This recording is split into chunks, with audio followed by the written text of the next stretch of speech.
Hi. I don't give up easily. I'm back. This is part two. This is part two of this great conversation. I hope the mic is working. Um, I am going into YouTube. I'm going to do another mic check. Okay. Let's see. Unlocking the mystery of Black Silence. I'm trying to make sure we check this out.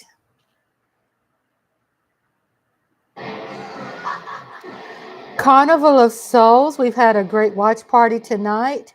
I don't know what happened. Everything is working. I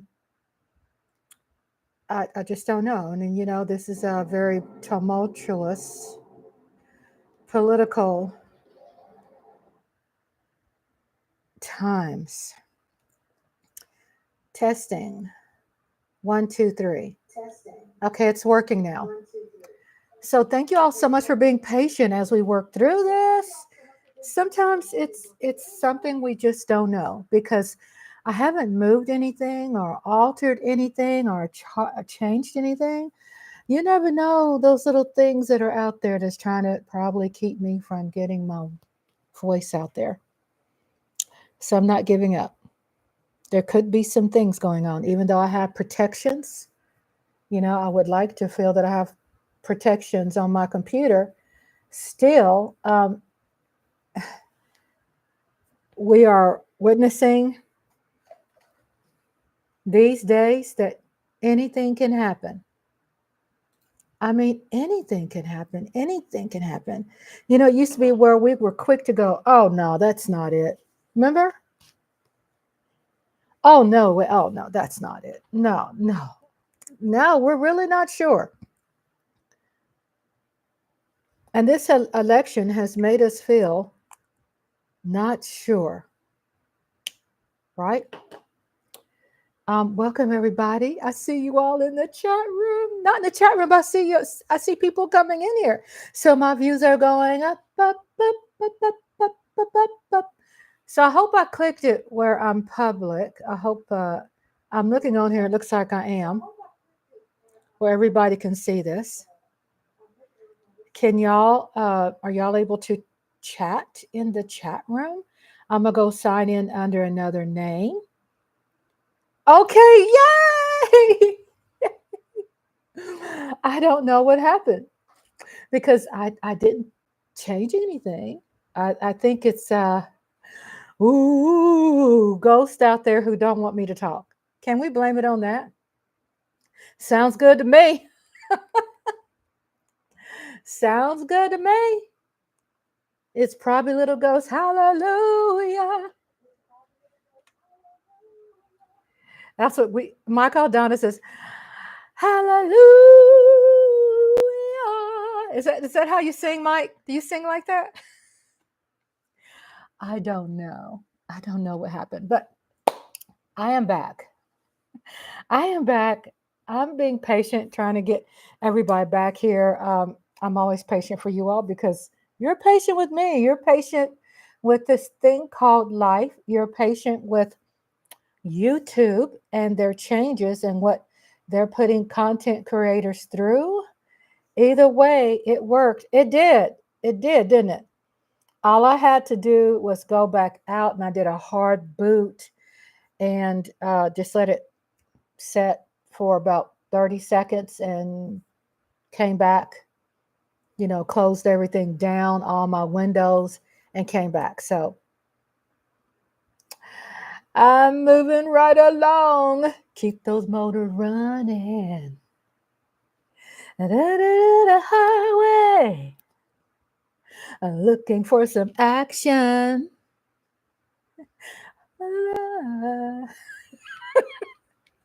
Born to be wild. Oh! My husband's in the bedroom. He's like, what the front yard? My husband's so happy I'm doing this, by the way. What the fudge sickle is that woman doing in there? He's probably like, oh, I'm in the bedroom. I got the remote. I'm watching all my war movies. Yay! So he was having a good time back there too. He likes when I'm happy. So either way, it works. So thank you for your patience because I wanted to get through this today. It's me and the trolls. You can troll me anytime, anytime. And then William Williams, what's up? Thank y'all for coming to the watch party. It was so cool. It was so cool, cool, cool, cool, cool, cool, cool, cool, cool. That thumbnail reminds me of Dr. Doolittle. Guess what? Do I have to change the picture? I'll do that.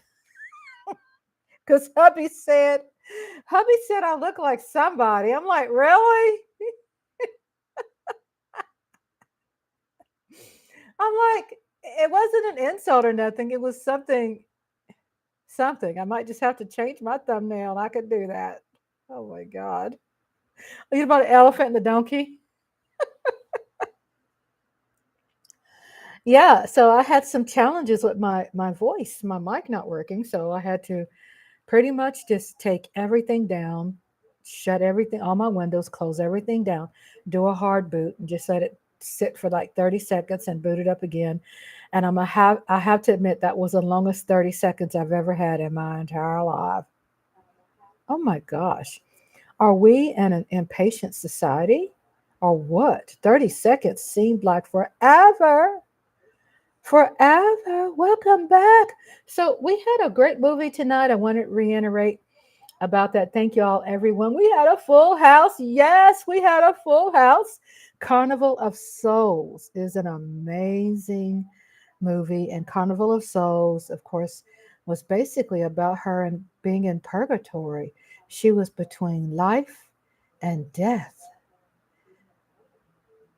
That's why things just didn't make sense. Some people saw her, some people didn't see her. She couldn't hear things. She just was going in and out. She was acting like she was drinking coffee. She wasn't drinking any coffee. Weird things. Even the doctors were really handsy and weird. Like, so, but we got a great show, y'all. Nobody can hold me back. Could be the little gremlins out there. This is tumultuous political times where there could be people who just doesn't like me saying things. It's not like I'm out there trying to do a January 6th on anybody. I'm not. Good Lord. But if I'm not speaking strong enough for them, they don't like you. You are an outcast. We the people understand the freedoms that they were talking about in those days did not include the working middle class.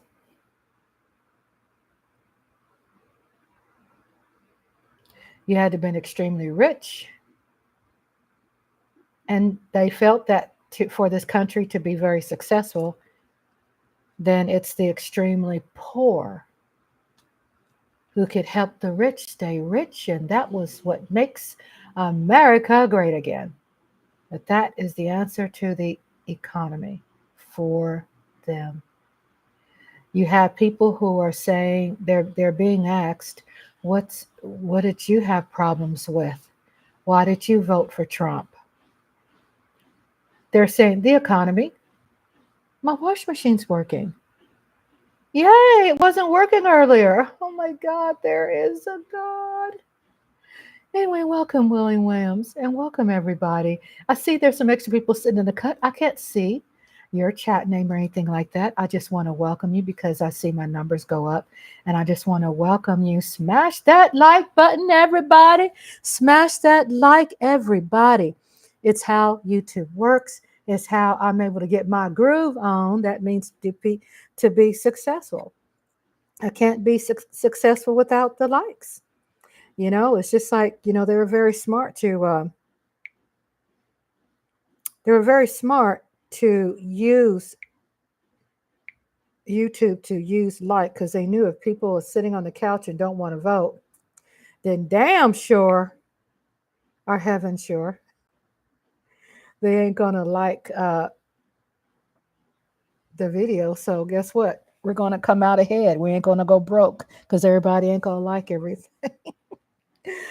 Oh my goodness, my likes, my views are going up, up, up. Thank you, baby. I enjoy my company. I enjoy my guests, my family from out of that family that visits the live streaming, the movie watch parties. His cousin that pops in. They grew up together in New York, Patterson, New Jersey. I think she lives in Georgia now, and we get some more family members all around East Coast that come in, and it really also, in addition to being a stress reliever, and helping people with anxiety, and us talk through some things that we need answers, and I do have answers tonight. And I'm going to play some video of some things I saw on Midas Touch that really got me with this young lady who was bawling and crying because her grandmother and her mother casted her out because of who she had voted for. It's a lot of divorces, a lot of division, there's a lot of things going on. It happens every election, but it does seem to be more pulverizing.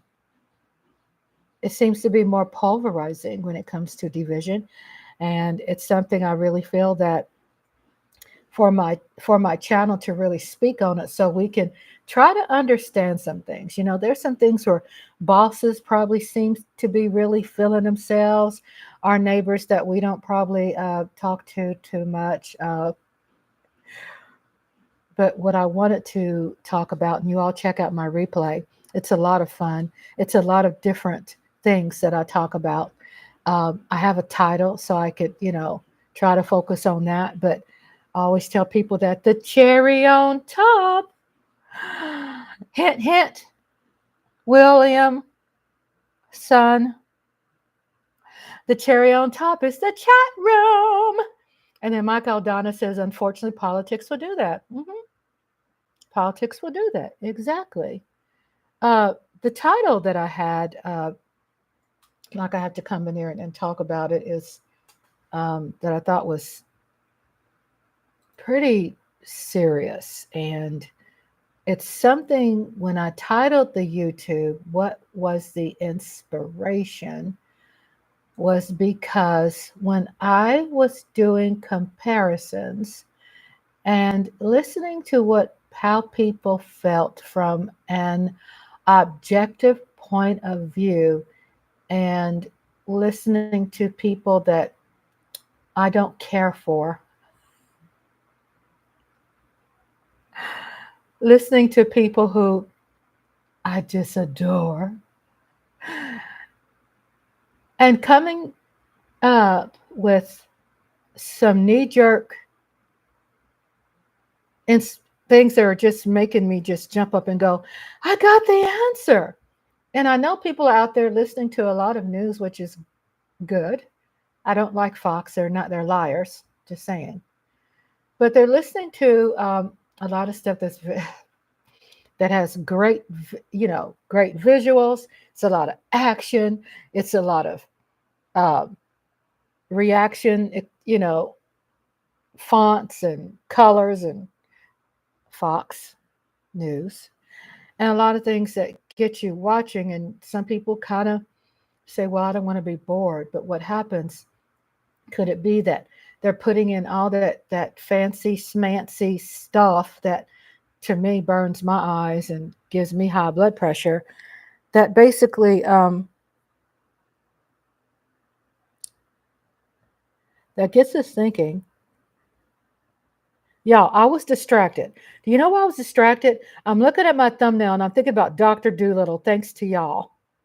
I'm like, there's a donkey and there's an elephant.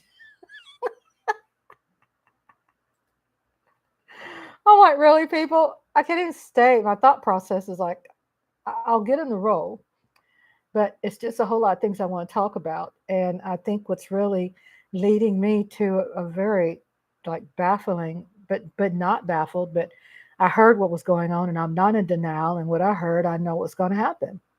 I know it. And I know it's going to happen. And what really got me like, what? was the Department of Education. I was sharing last before my mic was not working. I was sharing that my mother from Tulsa, Oklahoma was an educator for over 30 something years. She was born in like 1920 something. She dedicated her whole life to education. She was also an author. Cherry ice cream, yes, on hot dogs. Yuck, William said. And you all are the chat room. It's the cherry on top. Uh, okay, look, y'all. I'm going to show you something to let you know that I'm very transparent. And these are cherries. And when I make my lemonade, I add cherries. So see if you can see it. Maraschino cherries. See them cherries? It's just something about them. As a matter of fact, while y'all are here, I'm going to have to get myself a bite. I mean, yeah, I like cherries. Okay? I like cherries. And whew, since I was a little kid, I love cherries. The cherry on top. Here it goes. Yum, yum, yum, yum, yum, yum, yum, yum, yum, yum, yum. I'm serious. I love cherries.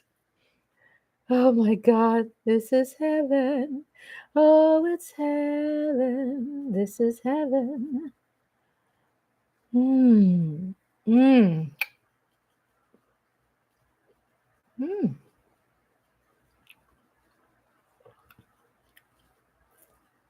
Oh. Oh. Oh.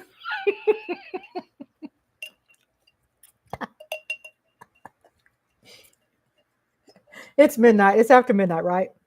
12:47. Mmm. My God, I love cherries. For me to have a jar sitting right here, I am true to form. There is no misinformation and disinformation up in here. Oh my God. Okay, let me get to this. I know y'all are waiting. I know Mike is waiting too. Um, I want to get to the heart and matter, and I think I'm just all over the place. So I just got to talk my way through it. Michael Dow says apparently Trump has now created or will create the Department of Government Efficiency, which will be headed by Vivek Ram Miswamy and Elon Musk once he gets into the White House. God. So we've been talking about appointments and what I said. Thank you for sharing, Michael Dana. Woke up 6 o'clock because I stay up all night and I work all night and I go to sleep and I got about 6 p.m. right. And the removal of the Department of Education, I was speaking about my grandmother being an educator for 30 something years. She was an author. She's from Black Wall Street. She was a part of that. This woman had lots of incredible clothing and minks. She had a dressing room with all of her hats only.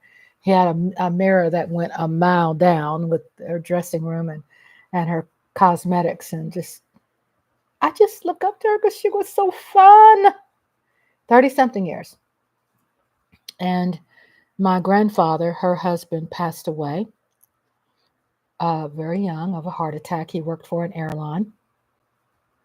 I can't remember the airline right now, but he worked for a airline and one of the first black mechanics, and he was giving a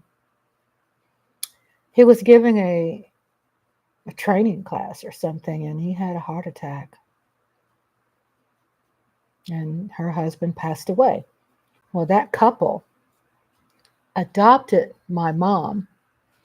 It was really her aunt, but she adopted my mom when my mother was 2 years old because her sister passed away with tuberculosis and a lot of other contributing factors, unfortunately. Very bad. Um, They inherited what happened to them, the Tulsa riots in 1921. They inherited that, the pain. My family. So back to education. Um, I was talking to my husband, and it was like a knee jerk reaction because we go back and forth and we talk about things that we're passionate about. And I go, because I'm always having answers, right?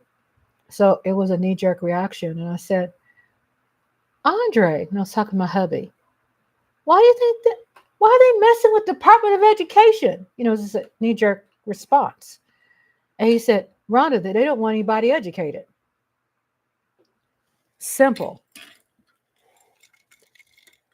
I go, oh. Because water break everybody, because there's a lot of things it is hard for us to fathom. It is hard. I don't care how smart we can be. Look at the media going crazy and like, I can't believe this is happening. The most intelligent people out there, because we're intelligent, we just can't believe this is happening.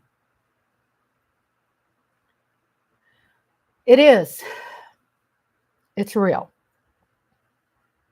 So what my husband said is because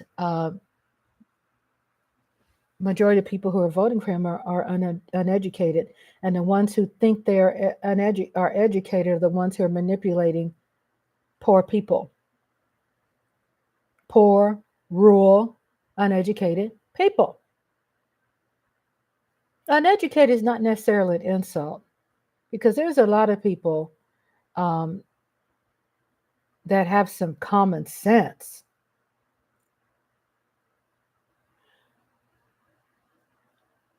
But also, obviously, there is a very high percentage out there that just don't know.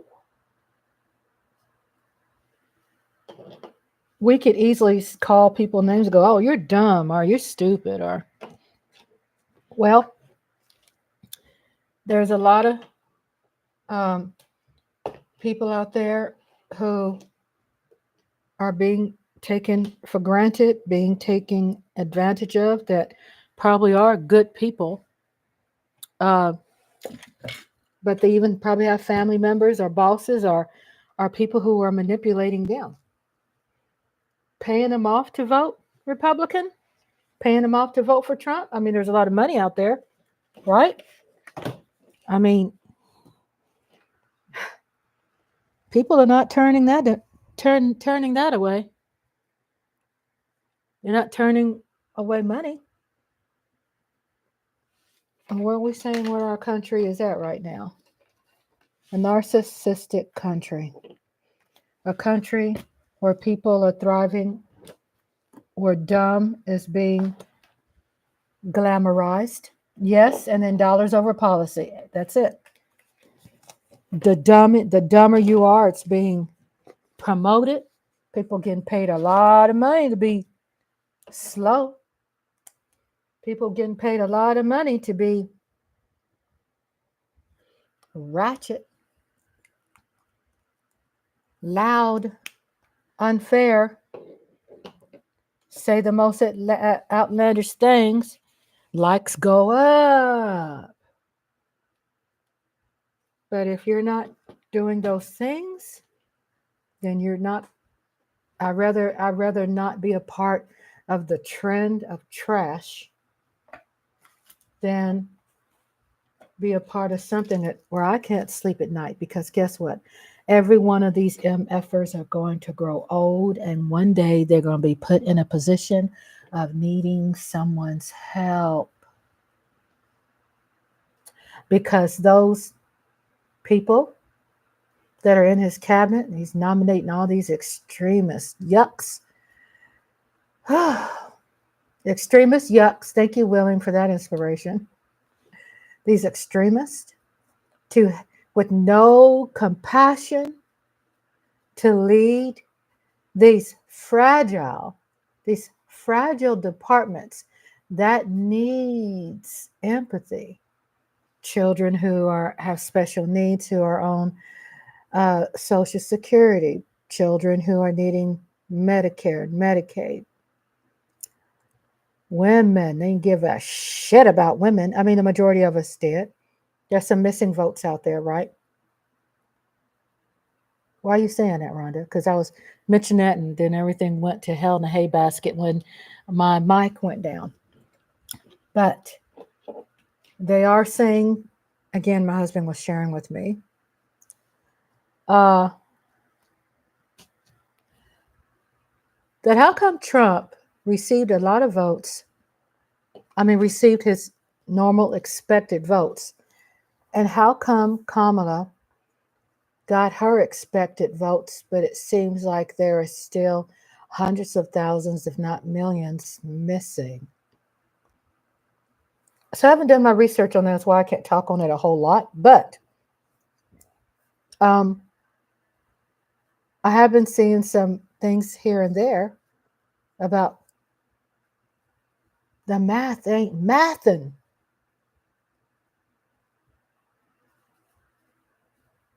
The math is not mathing. And I'm not being a sore loser because I'm number one, I'm not a loser. But one thing, it's just not mathing, right? I'm not in denial. I'm just saying, how does this come out so squeaky clean? And we were talking about missing votes, and I'm not being a crybaby. I'm just saying we are having to talk about the facts. I'm going to be transparent about this. That even Mike Aldana said, guess what? The hurricane. Where are the votes? Where are the votes?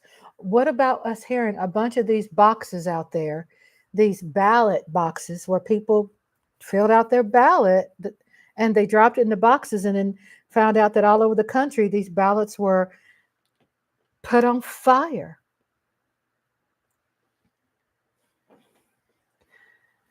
Every little inch that was made, it makes a difference when it comes to really changing the trajectory of the vote or persuasion of America's emotions when it comes to feelings of voting. And then Mike Aldana says Social Security will be affected for retirees and those who need the benefits. I live paycheck to paycheck. My husband and I are on Social Security. When I see people that are voting for Social Security, they don't are voted for Trump, they don't give a damn about me because that's all the income I have. Paycheck to paycheck. They don't give a about that. To think like them, you cannot compare. To think like MAGA, to think like Trump and all his Project 2025 soldiers, you have to be wired like them. This hurts our brain. We're going to have the shock face, the stank eye, the side face. We're going to have all of those emotions because we're not feeling like right now the land of the free.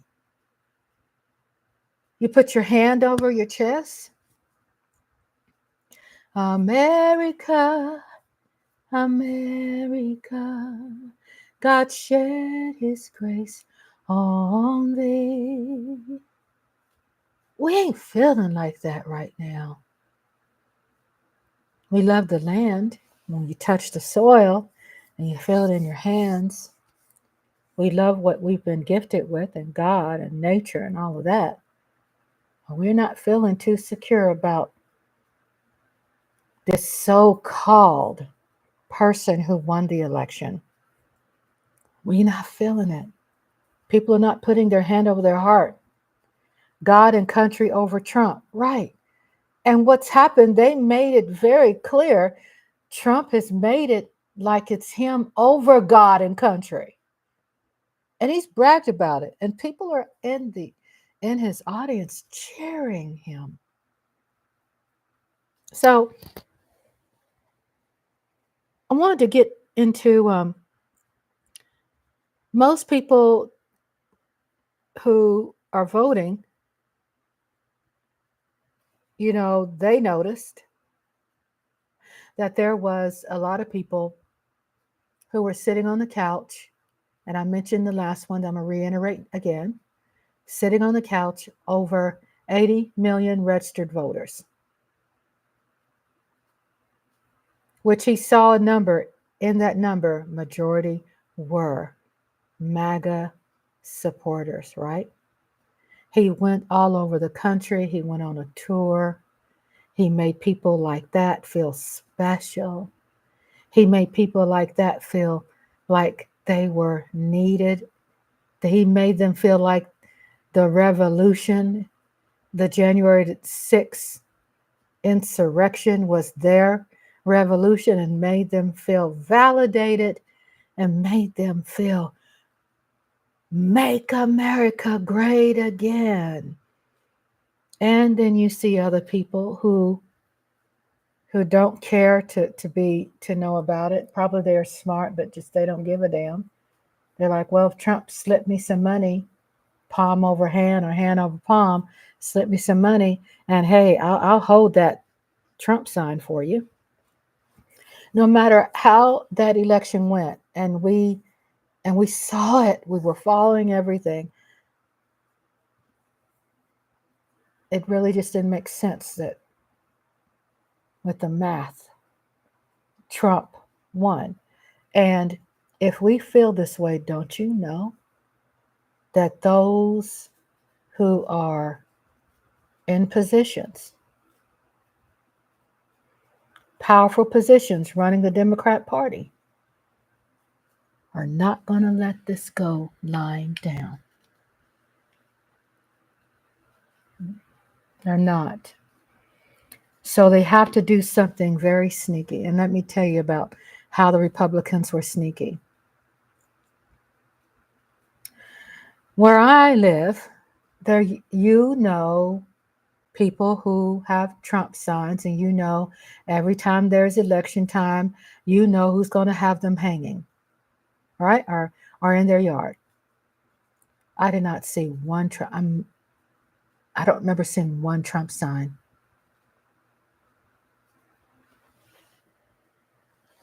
Doesn't that tell you something? They knew what was going down, and they were united with that plan. There was no Trump signs.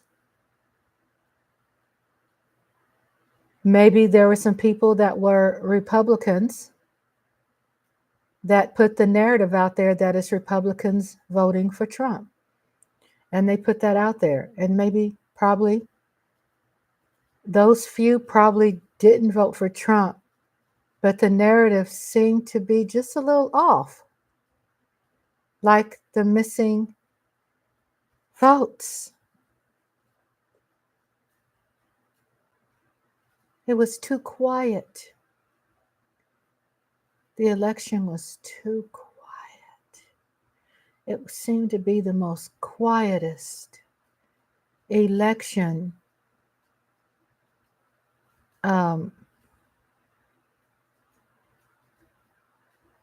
what's it called when the president concedes? The most quietest conceding I've ever seen.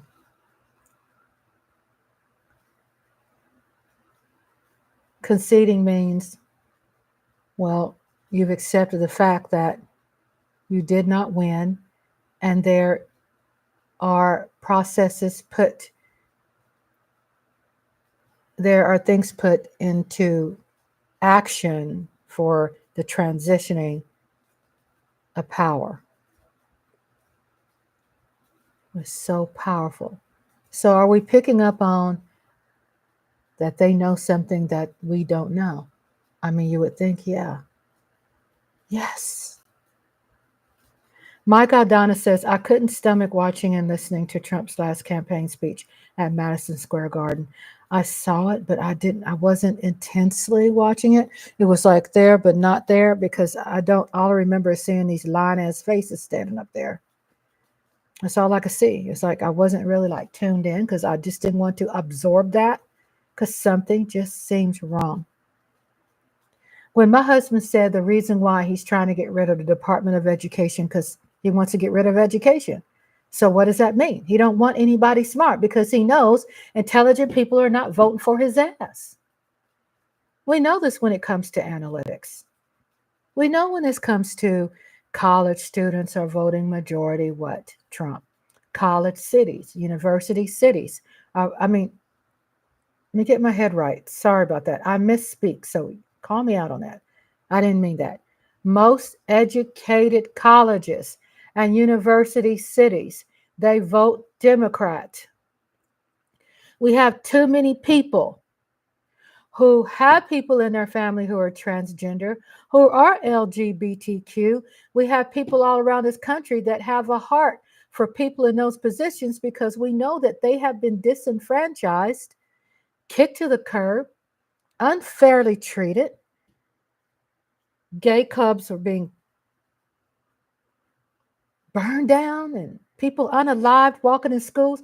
There is no effing way that this election was accurate as far as what we effing saw. There's no way.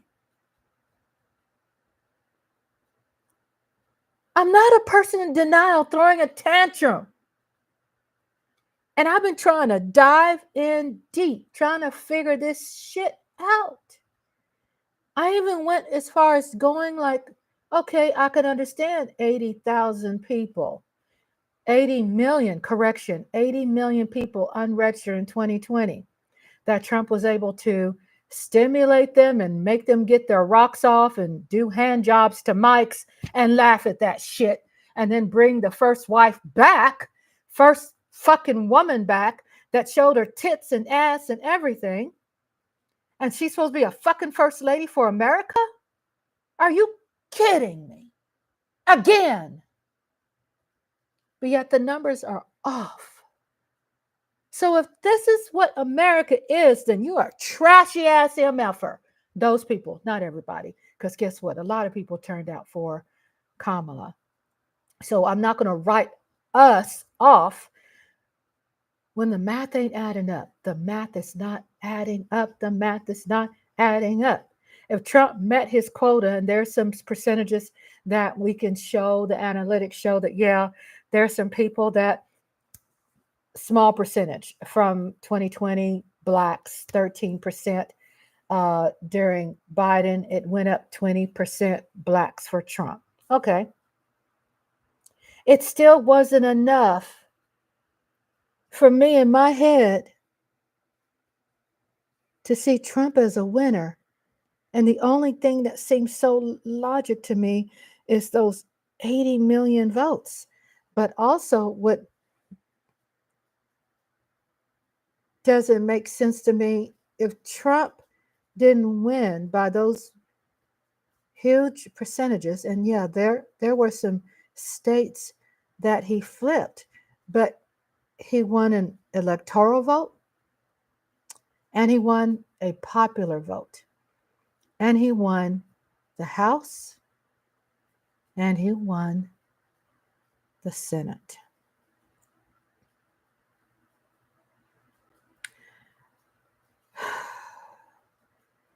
So Mike Aldana says people just gave up and accepted the results as is. Yeah. But you know, there's a whole lot of worker bees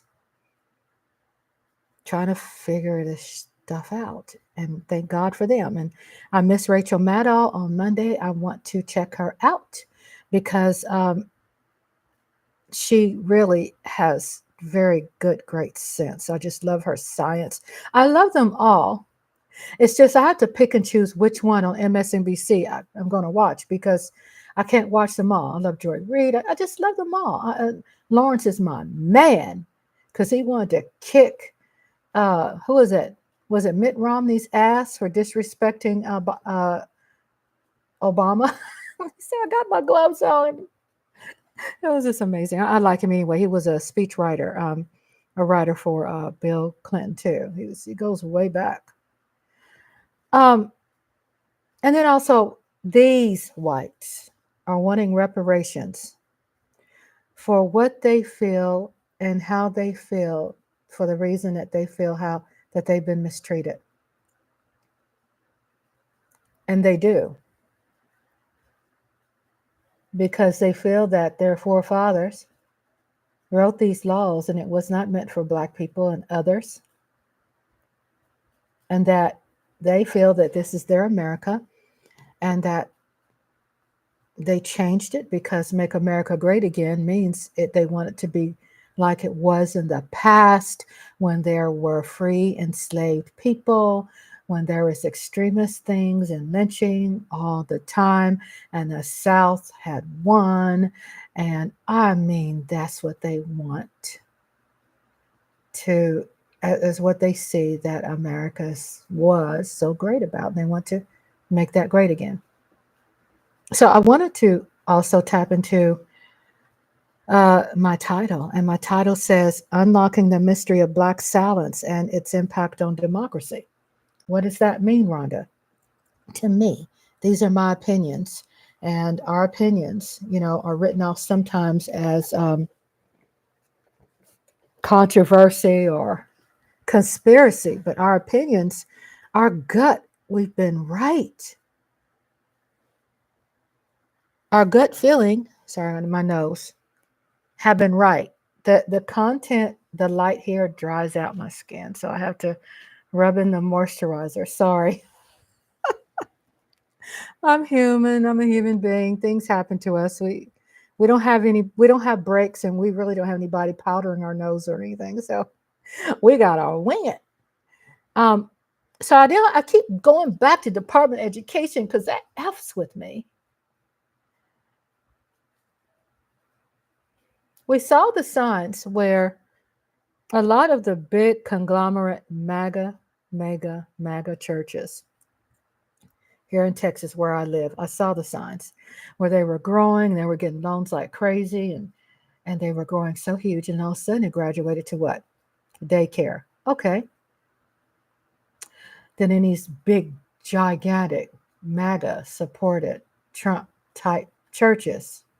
Hey, Najalista, welcome back. Welcome back home, baby. These big churches here in Texas, all of a sudden they had child care, and then guess what they added? Gym. Huge gyms. It's a nonprofit organization, but guess who weren't allowed? People on the street. If you weren't what they claim, if you're not a part of the zip code, they try to put up stipulations, but they sure didn't act like nonprofit, did they? It was really them building it for only them to have access. And you're a nonprofit organization, then your 501(c) needs to be canceled, because you claiming you're not making profit, but you're discriminating against people to go in there and use your basketball field, your baseball field, your basketball gym. But they did.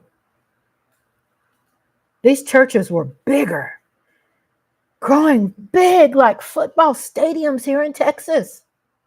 The churches were expanding. And guess what? They had provided child care. And hello, niece. I want to say shout out to my niece again. They provided child care. They provided 24-hour child care. Okay. They provided gym facilities and this and that. Then I worked for a woman who was not my complexion. I worked for her on the weekend. I worked for her because she had Alzheimer's dementia, and I was her caregiver for the weekend. I did live in for what, 12 times 4? More than that. 1, 2, 3, 4, 5, 6. 6 times 12. 12 hours, 6, 72 hours. I was live-in with her because she did home health care, and I was private pay. And at her zip code, she always received mail that my zip code didn't receive. Hey, Daydream. Hey, she goes, hi, TT. Hello. Love my babies. Welcome back. I appreciate y'all supporting me. I do absorb that, and I need it, and thank you so much. And Michael Donis says, James Carville. Oh my God, James Carville. I've been watching him too. He's amazing. Hey, you remember how he used to be sitting back, 80-year-old man sitting back on the sofa. Then the last thing I glanced at, he's sitting straight up in the chair with his hat and he's ready to go to war. James Carville speculated that Harris lost the election. When she was asked, would you change anything when it comes to Biden's administration? Harris paused and then replied, no. Right, that was a downfall. Probably lack of security, lack of feeling secure about her position because they're tapping into Biden's votes, right? The people who helped Biden win did not help Kamala at all. And if I tell you clearly and transparently why Kamala lost, do you know the phone calls I've been hearing on content and reading and listening and watching? Because she's a woman and because she's black. These are not just race baiting nobody. Y'all MFers out there that are out there listening to what I'm saying, but you don't want to say hi to me because you're checking out my reaction and what I'm saying because you want to snoop and check out how I feel. So you can go back and tell that, right?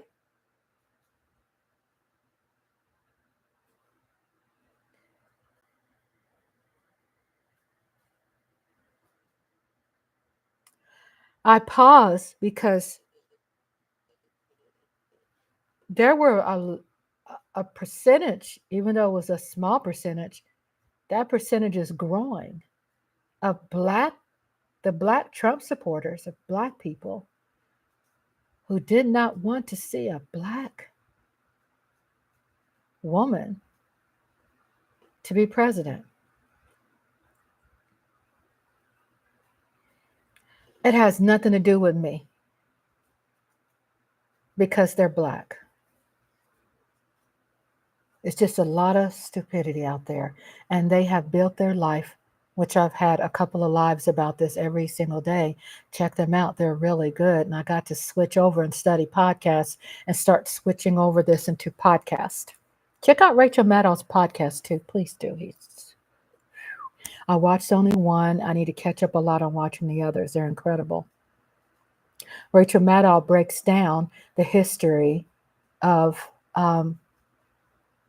politics and how it's relevant today and how history is repeating itself and how why you have people like Trump are inspired because the man knows history. It doesn't mean he's picking the right history. He's picking the history that has lost. And he's added some jumper cables to those mugs and brought it back to life. Things that we have won so many elections by, we have beat them and won, and he's brought them back to life. It is an amazing podcast that's deep as I don't know what. Rachel Maddow. It's free. It's free. And maybe one day I'll have a live talk having that.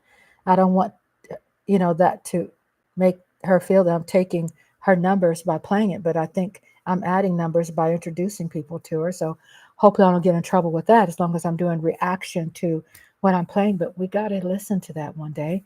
I'm going to write this down. Excuse me for a minute. I'm going to write this down. It's a great idea. Rachel podcasts, live watch parties.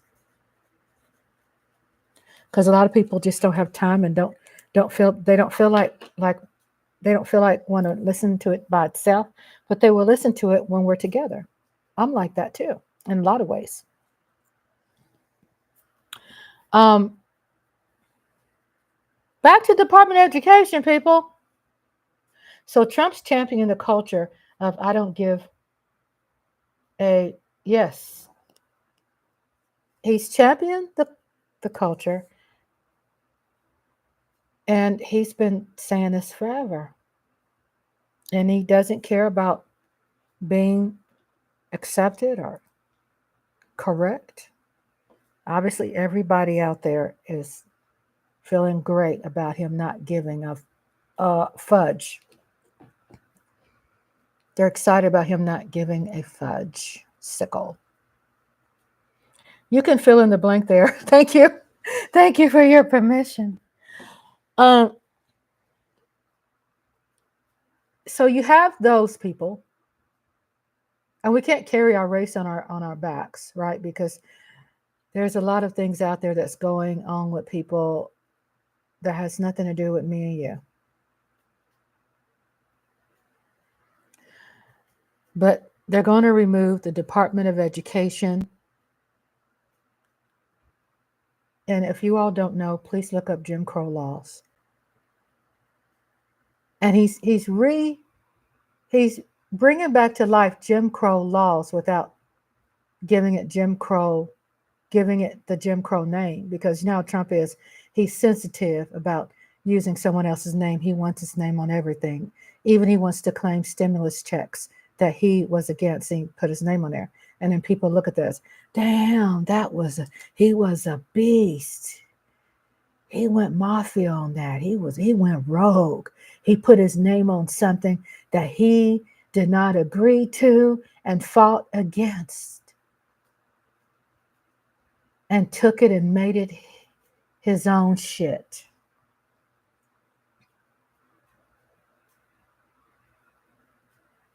He was a beast. He was keeping it real. Ain't that something? I'm being sarcastic. So he wants, with the Department of Education, like my husband and I said, I repeat things several times because sometimes, when we could say something 100%, we only remember maybe like no more than maybe 1% to 5% what people are talking about. He wants to get rid of smart people. He feels education is not serious. He wants to use that. He wants to use people who are not educated, right? And he wants to use people that you can use, that he can use, not you, but he can use.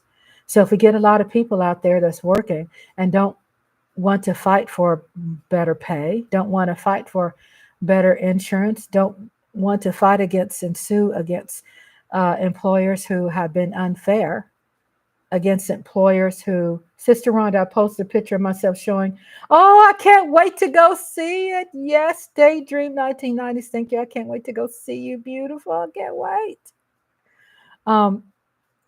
People out there who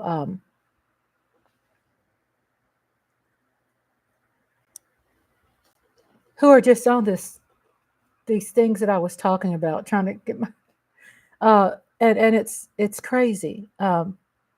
But the uneducated, they want to get people who are uneducated that will just do all the work, like people who are slaves, like immigrants who come to the country and just work for them for nothing, for pennies, for brown coins, for nothing. Because one thing that Trump hated was how he's constantly called out by Kamala that he was going to, Biden and Kamala wanted to tax the wealthy.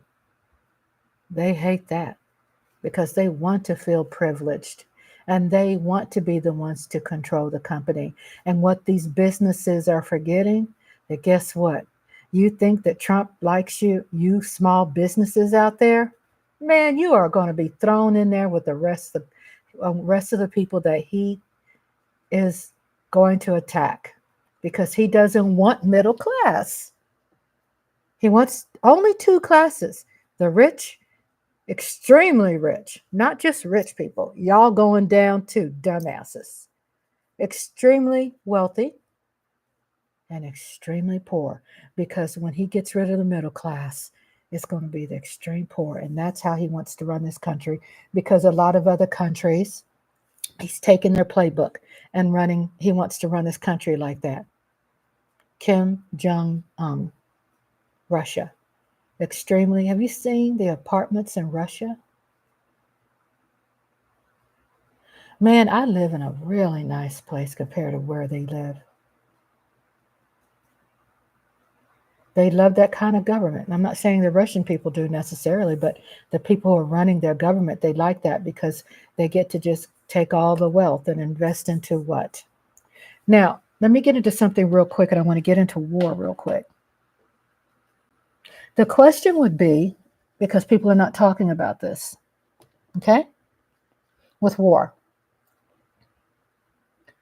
Why, how is Trump benefiting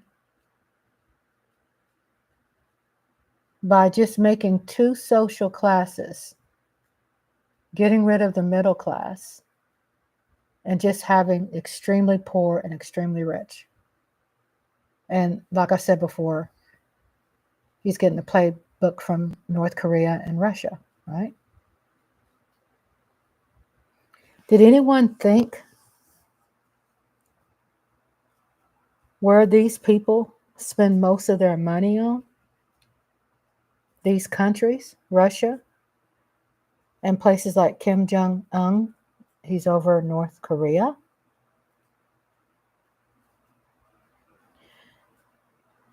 If we understand that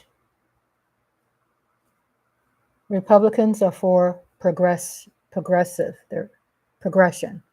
Let me look this up because let me recite the meeting.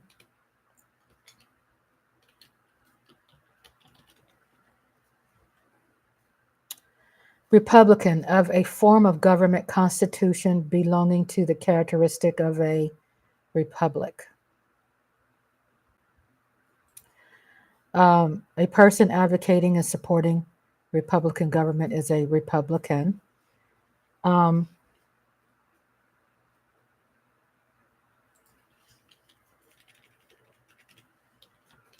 going to do Republican Party because we know, I mean, I could guess and go, oh, progressives, but I want to dig a little deeper. That's why I'm looking this up.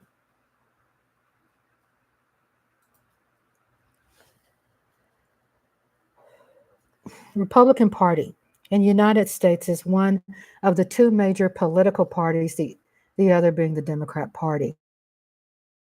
During the 19th century, the Republican Party stood against the extension of slavery to the country's new territories and ultimately for slavery's complete abolition. During the 20th and 21st centuries, the party came to be associated with laissez-faire capitalism. I don't know if I'm pronouncing it right. Low taxes and conservative social policies. The party acquired the acronym GOP, widely understood as Grand Old Party, in the 1870s, and the party's official logo, the elephant, is derived from a cartoon by Thomas Nast and also dates from the 1870s. Okay? So, what that means, people who are self-aware tend to see through all the shit and expose the truths of who Trump is. And what this means, this is what he is. This is what he's doing. He's made it clear forever.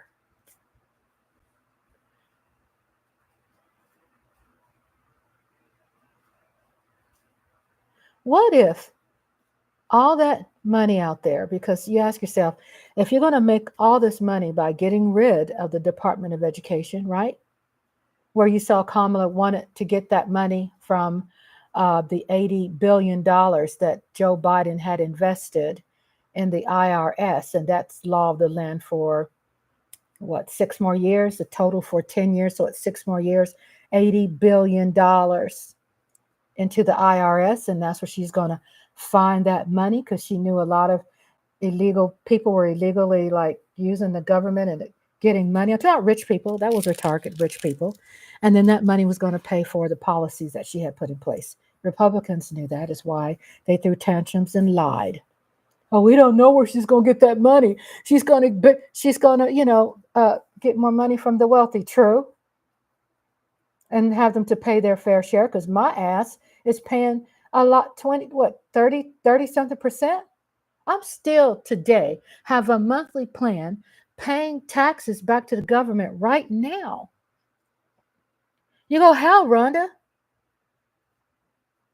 It's because back in the day when I wasn't working and I was between and retiring and between getting my social security because of the disabilities that I suffer from my back and there's many other things. But I just lost my train of thought again because my back, I was just thinking about my back and what I went through. But during that period, um, between those two things that were going on, what was I talking about? Oh my God, I lost my train of thought. What's my train of thought? Let me get this back again because I got a lot to say as why I lost my train of thought. Looking at myself on the TV. So I was saying about between my retirement, and I was saying about I was saying about my income, my taxes. So during that time, I applied for Texas insurance. You hear me out? Hear me out. When I applied for Texas insurance, because you know how you got states who want to be independent, and you got Texas and other states who just ain't going to do Obamacare, even though they were forced to do it. But they also confuse a lot of people with different other plans. Okay. So it's legal here in Texas, and I signed up for a plan, and I did it right, and I studied, and I just assigned for health coverage in Texas. When I signed up for the coverage, it was seemed to be too good to be true, but it was real. It was legit. Okay. Everything is legit here. So I'm not going to lie and say, oh, was this a fraud? No, it was good insurance. What happened? The insurance company, when my Social Security became effective in December, which comes with Medicare, I notified the insurance company to cancel my policy with them. What happened? They claimed that they didn't get the cancellation. Bullshit. So I had them investigated, found out through an advocate of mine, insurance advocate. They said it happened a lot to a lot of seniors out there. It happened to a lot of seniors where they have people who you buy insurance from, which was these Republican companies. You buy insurance from them, and what they do, they act like, oops, or what they'll pretty much blame is go, oh, we didn't get your cancellation, right? And I have the letter, by the way. So skipping all that bureaucracy stuff and skipping to what happened was that it looked like when I got ready, because I hired a CPA, it looked like when I got ready to file my taxes, my CPA did an investigation and he said, Rhonda, you had two insurances, is what they're saying. The other one was not canceled. Y'all know how thorough I am. So it showed that there was a lapse in having insurance. And so I was penalized $2,000 for not having insurance. I know it makes you want to, like, what the heck? What the fudge are you talking about? This is Texas. So I had proof. I even had it in writing. I even had an advocate that went and did the investigation, and when I was able to prove that the state investigated and was able to prove that this company was a con company, that they had lied, and they were able to prove all of that I said. But I'm still stuck right now, $25 a month, and you know that's quadruple interest, paying the government back. I'm paying every month the IRS.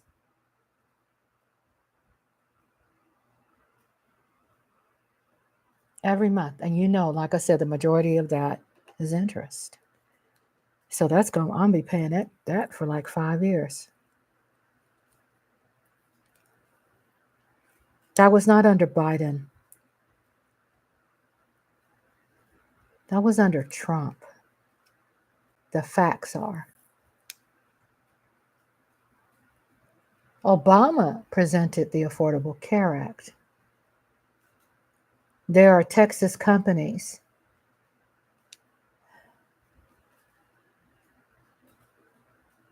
that take advantage of people. And there's a lot of things, even if you have the proof, even the proof is not good enough. So I still have my paperwork. And when this bozo loses and we get a Democrat next election, I'm going to challenge it again. And I'm not giving up on challenging it, but I'm having to pay the government back. So they want to milk, they want to get blood from a turnip, which is me. And you have people out there that are not paying their fair share in taxes. I'm not paying 8.25% in taxes. I'm paying over 30-something percent, probably close to 38% in taxes. That's like a bad credit card, ain't it? That's like a bad car loan. It's like us paying for our college loans, right? Trump was very proud not trying to resolve the pain of people who are middle class and the working poor. That was not his thing. His thing was to monopolize. Rhonda, how do you know so much? Maybe that's the question. Why you know all this? Because I'm Black.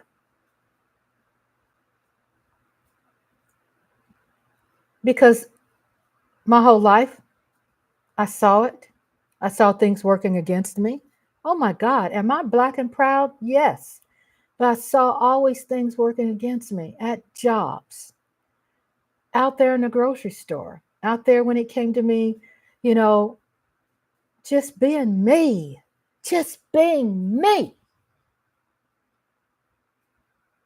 And what happens when you're living in my beautiful brown skin,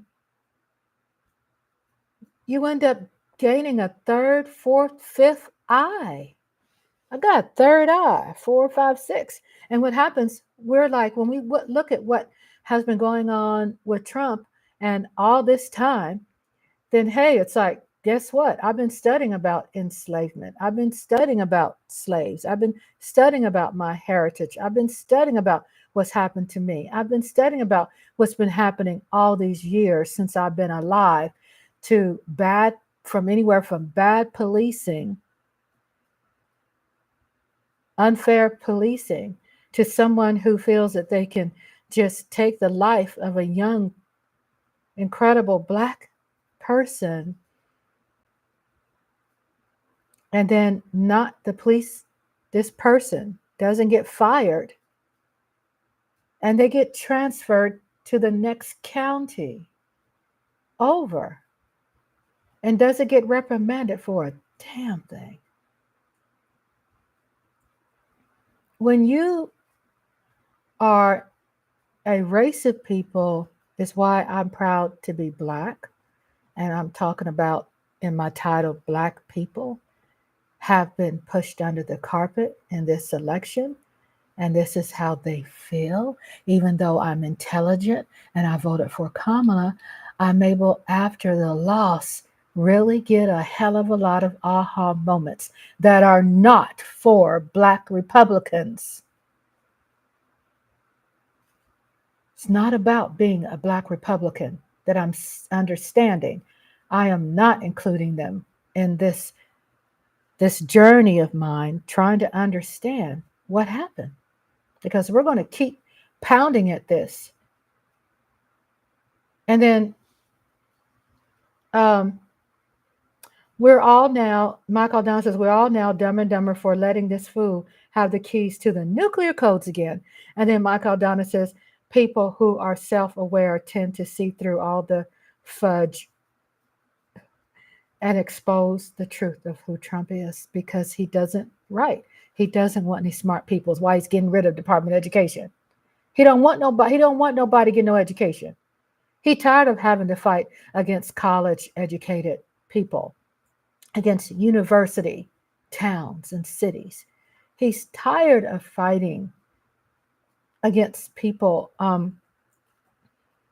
who are intelligent and who can call him out 24/7, fact check his ass for his lies.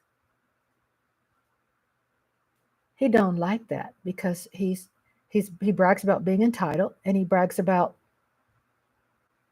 being a racist, and he brags, and he's been transparent about his fudge ups. He's proud, and people voted this MFer in. And then Michael Down says, we're not feeble minded. No. He wants to get rid of the Department of Education because he wants more people who are uneducated. He wants more power, more control, because he sees his friends Kim Jong-un and how he runs his country, that there are a lot of people who are uneducated, who are afraid, who fear for their life. And Kim Jong-un has a lot of control, and he can tell them anything that he wants because he uses fear. And he can make them do anything because he uses fear on his people. I also shared yesterday about the queries that are made November 11, and I want to pull that up also. November the 11th, which was yesterday, they did analytics, and the analytics are about how right after the election, the hits went up. What was trending was that people were hitting this in their search. Can I change my vote? Went up 700%. Can I change my vote? Related queries. The next one. Will tariffs cause inflation? Up by 250%. That tells you that there's a lot of people who regretted their vote and didn't understand what tariffs mean. And then the third related query trending that people were searching for was things to buy before tariffs. It went up 250%. And then number 4, the other query was Wall Street Journal tariffs. Went up 250%. I wanted to share that stat, that you have people who are second guessing their vote. This is what is proven in this statistic. There was a video of a woman, and I have on here Cassette. I want to show that. Dems are not giving a clear answer how we lost. I'll expand on that just for a short period of time. And you know, when people lose, we end up blaming the messenger. I'm not trying to do that at all, because I'm not going to do that. I think it's all about, too, what are we willing to, what ability do we have in order to listen beyond what we understand? I mean, are we able to do that? Probably not. But let's say that unless we learn and it's presented to us, right, and we could come up with some intelligent answer. But when I say not a clear message, I don't hear the media being transparent enough during this time talking about black this and black that. I understand. I'm smart. I could be logical and go, well, yeah, they're catering and hoping that they could cater to the Hispanic, Latino, Puerto Rican, Cuban vote. They felt that they could cater more to LGBTQ. Okay, that's nothing wrong with that. I'm for that.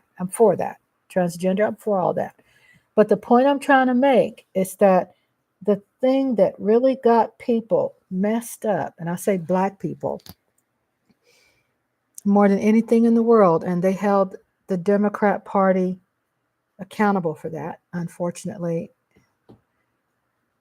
in some aspects, not majority. That when they passed the Asian bill, when they responded to Asian culture, when there was someone who walked in and shot up our Asian brothers and sisters, and there was an uptick in people walking in with guns and did that. So after that, it seemed to have ignited a new bill for the protection of Asians. I need to see if I can find that. Asian Act passed. So,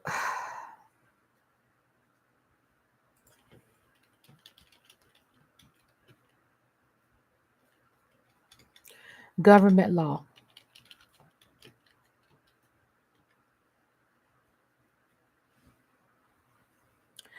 And what they're saying included is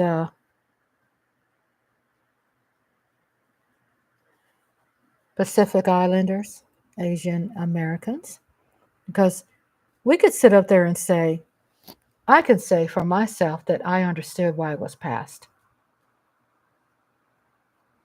Okay? Yes. There is a deep history too of Asians being enslaved and mistreated.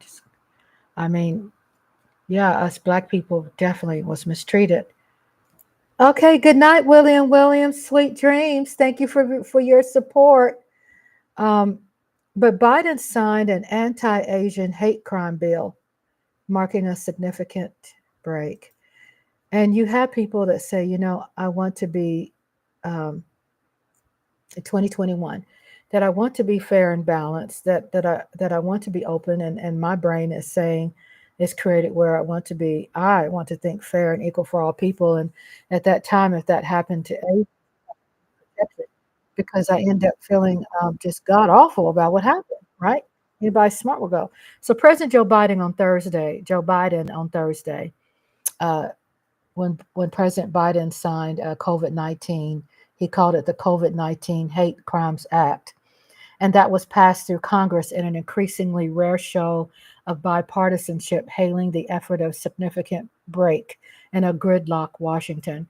Vice President Kamala Harris, the first woman and person of Asian descent to hold the office, opened the signing ceremony by thanking lawmakers present for their work, including Senator Mazi Hirono of Hawaii, Democrat of Hawaii, Representative Grace Meng of Democrat of New York, who introduced the bill, and Senator Susan Collins of Maine, a Republican, who received a nod from Biden for showing up to the ceremony, which was dominated by Democrats. Without masks and social distancing, it was the largest scale event in the White House since the Biden administration began. To the members of our United States Congress on both sides at the aisle who helped, this is going to tie into what I'm saying about why Black people are mad. Because of you, history will remember this day and this moment when our nation took action. Now, for centuries, Asian Americans, Native Hawaiians, Pacific Islanders, diverse and vibrant communities have helped build this nation, only to be often stepped over, forgotten, or ignored, Biden said. My message to all of those who are hurting is, we see you. And the Congress has said, we see you, and we are committed to stop the hatred and the bias. The president also called the history of mistreatment against the AAPI community in the United States un-American. And silence is complicity, and we cannot be complicit, and we have to speak out, and we have to act. That's what you've done, and I can't thank you enough, Biden said. I'm proud today. And you all could Google that. I'm not going to read this. It goes on and on.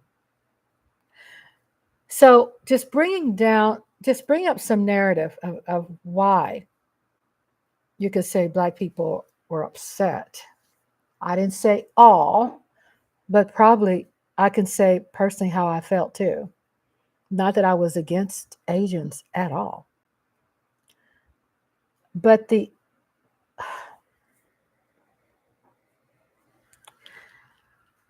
but the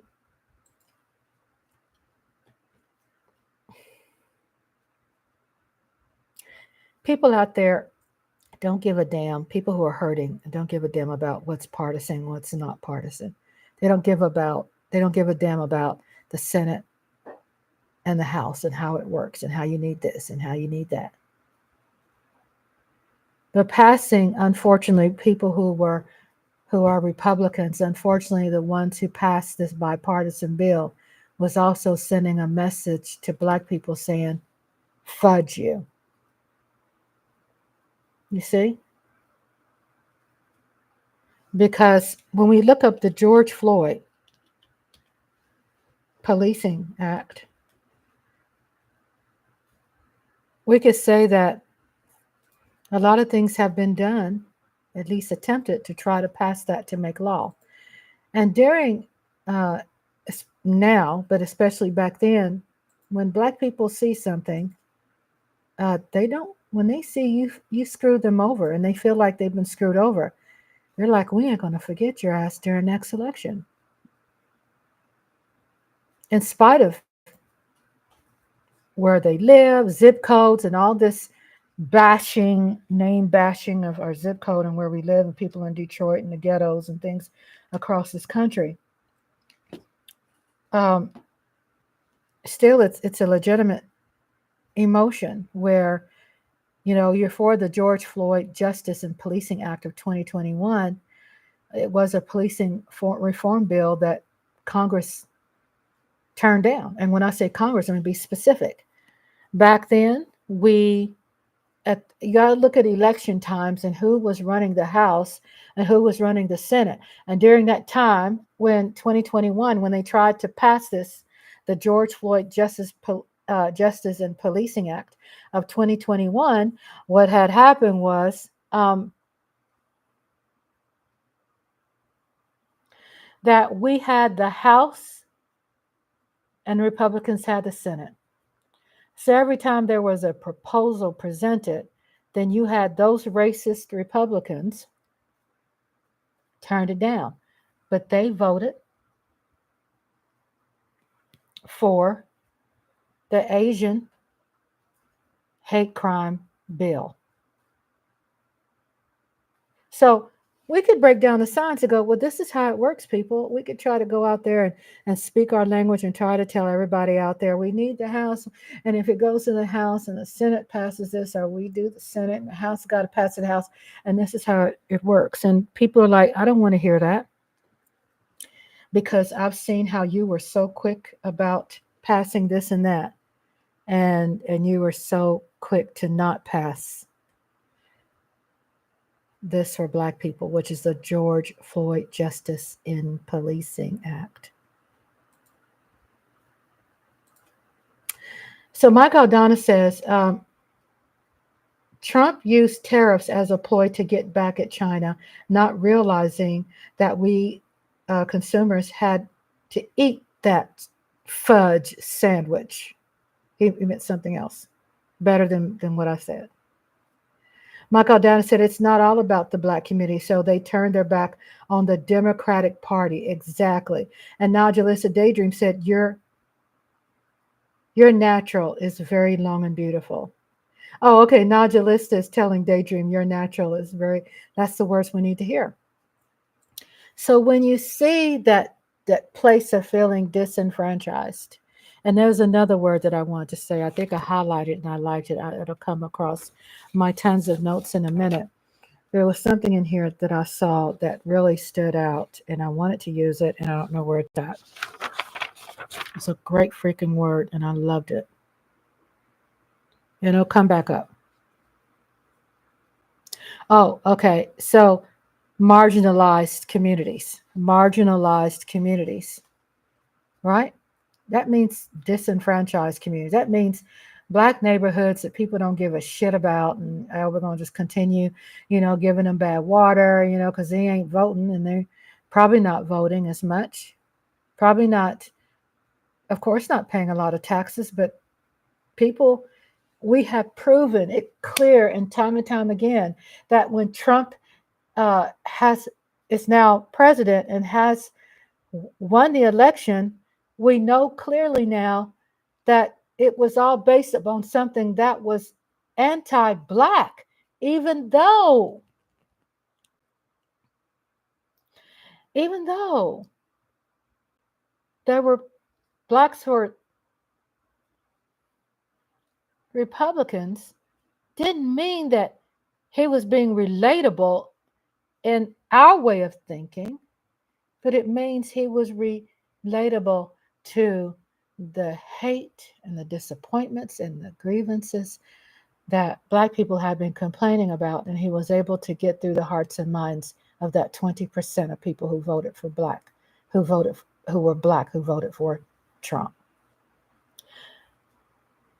They felt, and then I'm gonna see. I saw you write something. So disenfranchised equal what about me? Yeah, disenfranchised. Right, Mike? The George Floyd Justice and Policing Act, the Republicans took that and ran with it. And how they ran with it, they put out there defunding the police. Because you had one person that got the mic and said defund the police and said that's what they were going to do. Maybe Black Lives Matter, but it didn't mean. And then when you had people out there that said, politicians said, we're going to rework that word. We're not going to defund, but we're going to do this and that. Then you saw that there were people who heard what they wanted to hear and wanted to say what they wanted to say, and they ran with that. And so Republicans jumped on that and said, well, all Democrats want to defund the police. And the politicians were trying to fix that shit. They're trying to say, no, this is what we mean here, what we're going to do. And no matter how clear and sound that Kamala made it, that Biden made it, that Obama made it, and all our Democrat people out there hitting the pavement, no matter how much we really tried very hard on our messaging, there were people who were just stuck on stupid, and they had glue in their ears, and maybe they were smart, but they just didn't want to hear it no more, because guess what? They're tired of seeing black people being stopped at stop signs,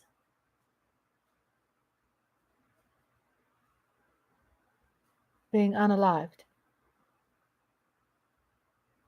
I get it. The George Floyd Justice and Policing Act of 2021 was a policing reform bill drafted by Democrats in United States Congress, and the legislation was introduced in United States House of Representatives on February 24 of 2021, and the legislation aims to combat police misconduct, excessive force, and racial bias in policing. The bill passed the Democrat controlled House of Representatives on a mostly party line vote of 220 versus 212, but not the evenly divided but Democratic controlled Senate amid opposition owned by Republicans. Negotiations between Republicans and Democrat senators on a reform bill collapsed on September 2021. There are people out there, they don't want to hear that. I know, because I own a political group. I run a political group in North Texas.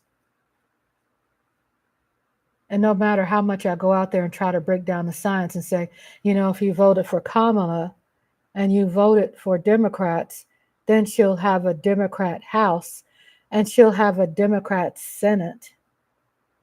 And then she could get some laws changed.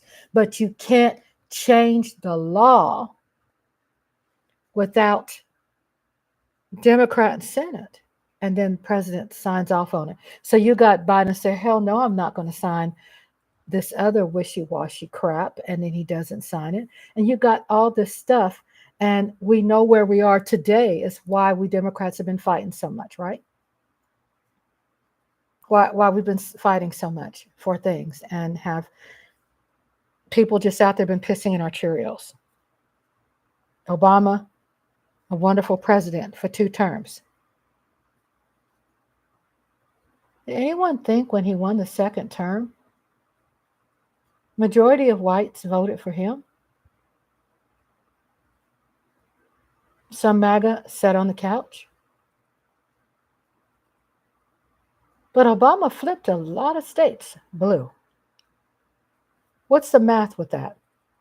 Number one, because he was a man, they just didn't want to vote for Kamala because she was black, but she was female. They voted for Obama because he was a man and he happened to be black. There's a difference there when it comes to men and women. He won 2 terms. But understand the trajectory and the culture of our voting system has always been, unfortunately for the majority of the time, is that when we have a Republican president, then they split the vote. The Republicans, they're big on nitpicking, and they split the vote and they break it up and they go, oh, I'm going to vote him Republican, but I'm going to make sure that that Republican doesn't have a House and Senate back in the past. We're going to have Democrat people running to control the president, keep that president in check.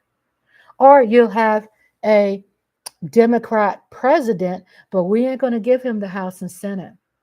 We're going to get these people out because we can't give Obama 100% control because we got to keep that black man in check, right? That's how it's worked. So guess what? How it's worked now? We have a Republican who is Trump, who has now the House and the Senate. That means the House, what he feels that's supposed to happen.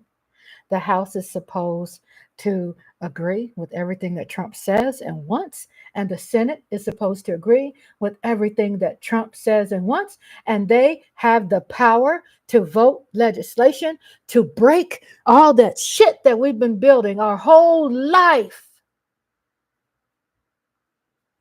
That they're going to change the law of the land and cancel out the Declaration of Independence and all that we the people, they have the power to put it in action.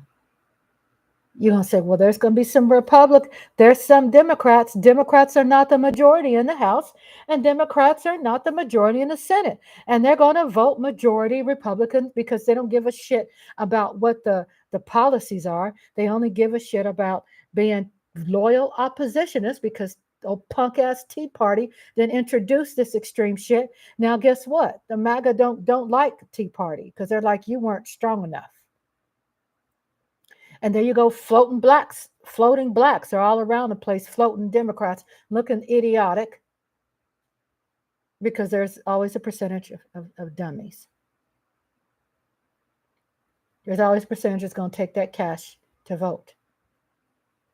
There's always going to be that percentage of black Democrats, which is a small percent. Let me remind you again.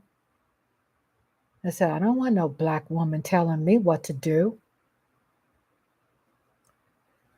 It's true.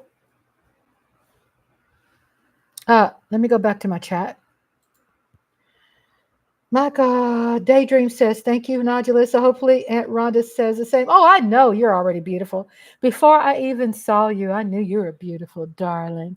You are beautiful, but I can't wait to see your picture too, okay? So let me get on something else.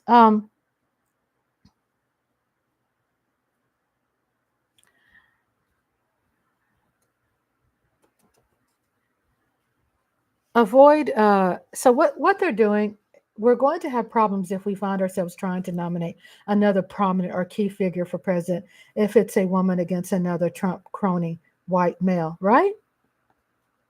We are. If you got Biden who beat ass, he did, he won, he beat Trump's ass, and then you have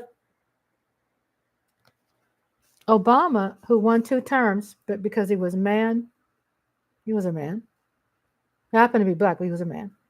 And you have a black woman who comes, but then you have a lot of black Republicans are saying, and you have some people who are black people who did not vote, who sat on the couch and said, you know what, when they signed the Asian hate crime bill, the anti-Asian hate crime bill, they hated what Kamala said, because Kamala said, I'm Asian and this is for my Asian people. And blacks was like, you know what? Fingers in the ear. I'm going to remember this on election day and I'm not going to vote. I'm going to remember this on election day. And if it takes me to just go against party, I'm going to vote Republican because that's my way of giving you the finger. And that's what happened when it comes to the small percentage of black people who felt like their voices weren't heard because I'm not against the anti hate crime. And I understand what they went by. They probably said, well, the blacks out there, they got enough. They got their civil rights bill. They got their affirmative action. And Asians don't have anything. Guess what? Civil rights bill it was for disenfranchised or neglected black people. So it was an added bill to help. But the affirmative action and the civil rights bill was just not for black people, even though it benefited at the time and today. But white people and other complexions, the reason why I say white a lot, because we're looking at predominant numbers in the analytics. That's why I'm saying white. And I want to make that clear because I know there's some people sitting in the cut and they walking into a chat room going, oh my gosh, you talking about the white people. I'm talking about the facts and the analytics. And we know what the facts say that almost every state, except probably for Georgia and certain areas, are predominantly white. So their go-to is, oh, we got the vote. If we get off the couch, we're going to win this. Because there's not many blacks to win elections anymore. So what they've done is pretty much discredit us and made us feel like we're discredited. That our vote don't matter. And a lot of black people feel the vote doesn't matter because black people do not like the electoral vote. Those percentage of black people, I'm not speaking for all black people, but they're just upset because they're like not understanding the House and the Senate and the George Floyd Policing Act didn't get support, but Biden kept proposing it and it kept getting shut down. And we kept fighting and proposing it. And blacks are not having it because blacks will say, look, you can do anything. Fudge the Senate, fudge the House, fudge your rules. You're able to do everything else without needing a House or Senate. You're able to send all that money to Ukraine. Was I for helping Ukraine? Yes. Why? Because looking from a business position, I had to put moisturizer on me. From a business position, to have a U.S. embassy in Ukraine would be smart. I mean, Russia's right there, y'all. From a business position, it would be smart.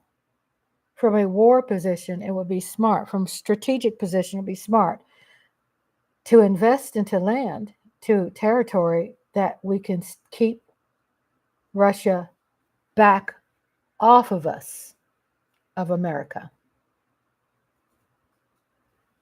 That's why I was for it.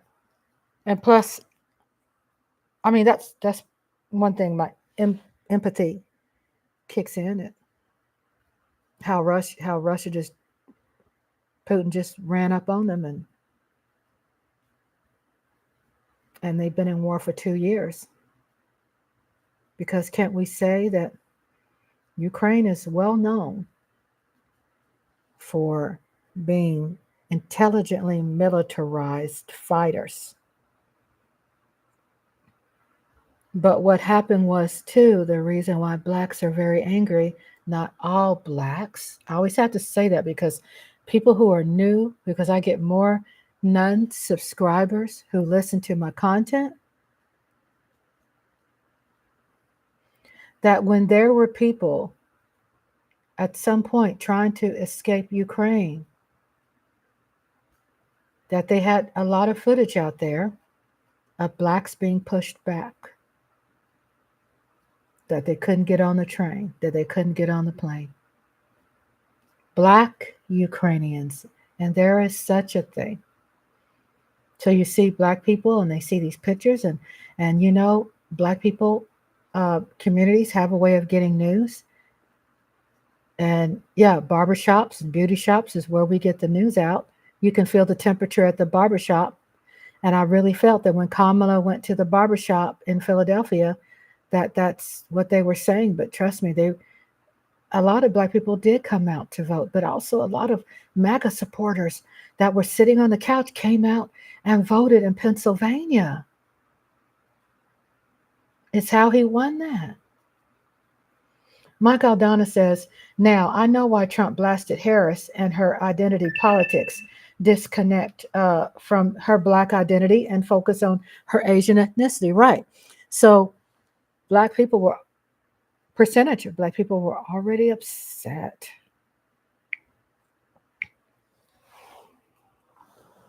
And the upset is mildly putting it.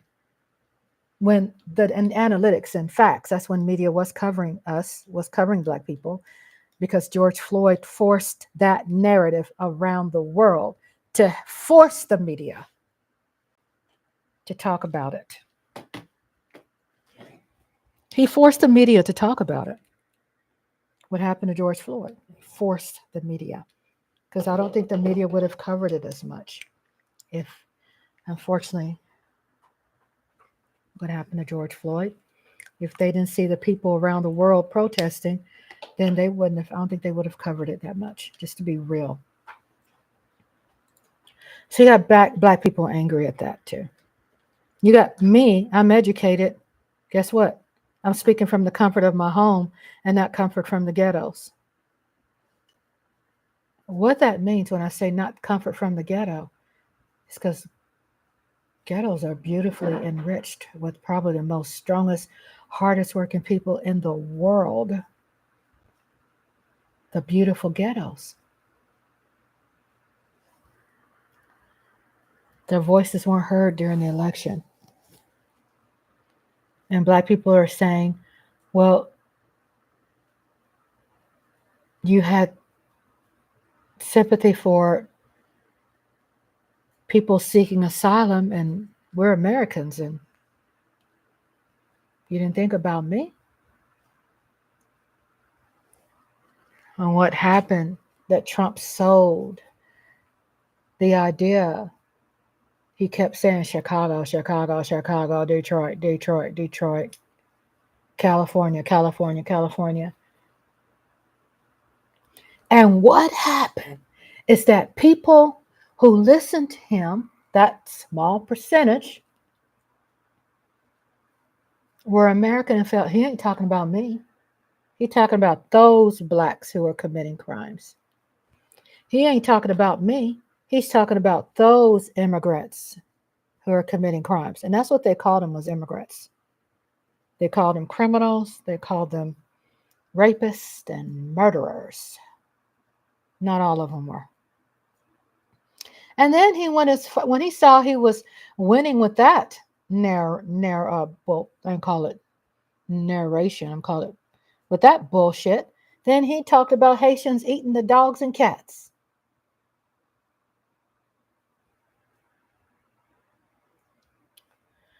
So blacks felt, again, kicked to the curb and disenfranchised. Felt very marginalized. It's why I'm black and I could relate. Those my people.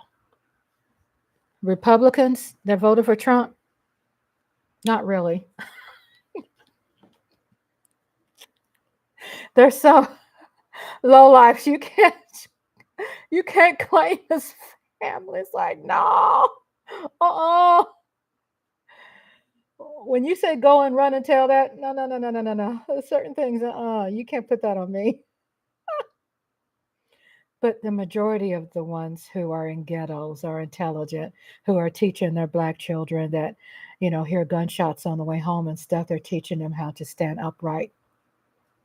The most beautiful people black people who are famous today came from ghettos. Will Smith,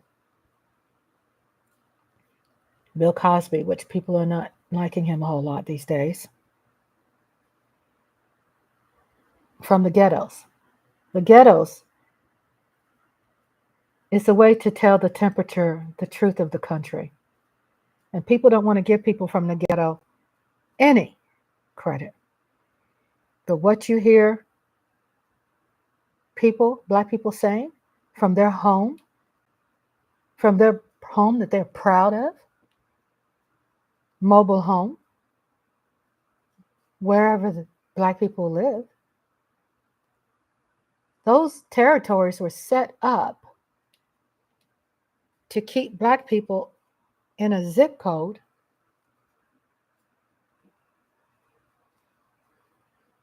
where they can't change the trajectory of the vote on the other side of town. So we're just going to throw in a black commissioner to represent that hole in the wall. That's what they're saying. And we're going to be over here, and we're going to keep being progressive and have some nice restaurants. Over here, we're going to have a lot of cigarettes for sale, and a lot of liquor, because we want to infiltrate the toxicity into the black neighborhoods. So Mike Aldana says, now I know why Trump blasted Harris. Okay, sorry. Mike Aldana says, turning colored minorities against each other and dark colored immigrants. And that's another thing too. I'm going to repeat that again. Turning colored, black and brown minorities against each other and dark colored immigrants. That was a main thing too, was turn people against each other. And it did create a division. And because we weren't united. So you know how Trump won with that? Trump won with that narrative, with that bullshit. That wasn't a narrative. Because he knows that will create a break in the vote. We've always said, united we stand. United we are better.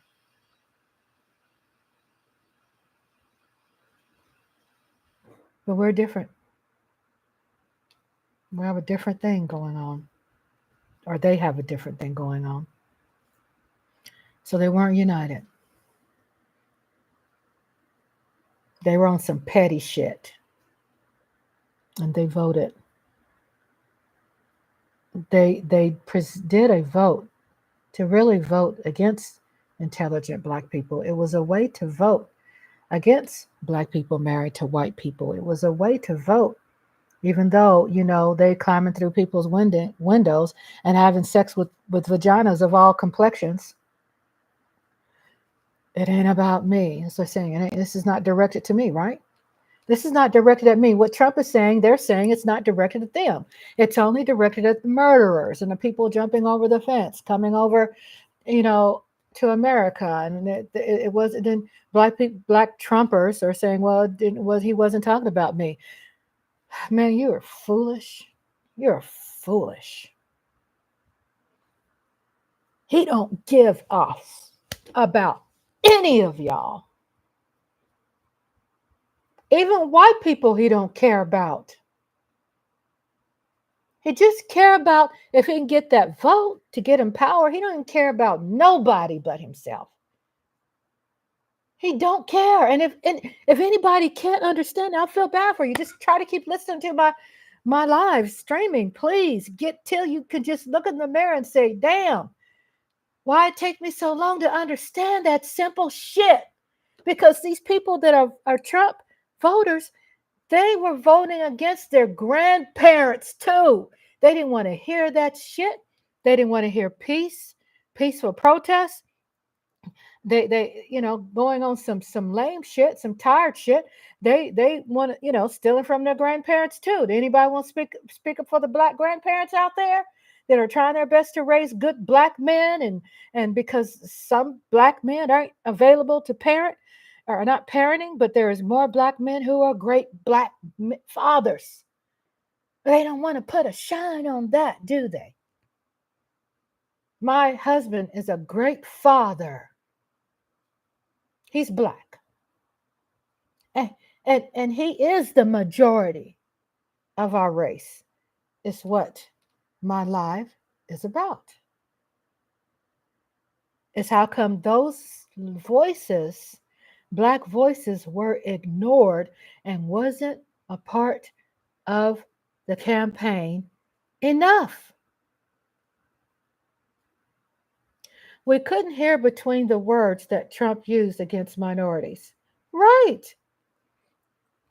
Because you got people with so much hate and so much insecurities and gluttons for what the Kardashians have and gluttons for whatever experiences they've had in their circle that they want a place to blame. And they say, you know what? Because you asked me to do this, I'm just not going to do it. I'm going to go rogue. That's what the basis of what I'm talking about. He wanted to go rogue, not understanding that going rogue does not give you any power. That going rogue is selfish and that you stand alone with your small circle. And because you're feeding off what you all like to hear, then you feel a great self of accomplishment and worth, which is very premature. It's very premature. So back to the title. What I'm talking about tonight is that voice was not heard. It was dismissed. I think they really felt that they didn't need a whole lot of that because John Warnock won Georgia when Biden was running. They listened to him because guess what? They were smart enough to listen to him. John Warnock is a good guy through and through. And they believed him. And they should, and we should. But they broke from him talking. And a population of people who didn't want to hear anything from John Warnock anymore went rogue. They went rogue against not only John Warnock, they went rogue against Al Sharpton, they went rogue against Obama, they went Barack Hussein Obama, by the way. That's right. They went rogue. And the Muslims did too, a lot of the Muslims. So we didn't win because of that. The name, again, welcome to Rhonda's Lovely Sparks. I'm Rhonda, and I'm still going to talk about some more things. I've not gone yet. I'm 1 hour and 52 minutes into my live. Thank you so much for being patient as we work our way through that. And the topic of my live is unlocking the mystery of Black silence and its impact on democracy. Whether you hear it and you don't like it and it breaks your brain and you disagree, it's still how people voted. Whether Black Trumpers feel that they won, they don't give a damn by those stats. It made inches. It makes a difference, but it wasn't because of the Black Trumps who got Trump in. Mike Aldana, as much as I hate and despise Trump, he's the worst polarizing. I always say pulverizing. Is that a word? Pulverizing? I think it is, but you said polarizing. It sounds like probably more accurate. I have a habit of making up words.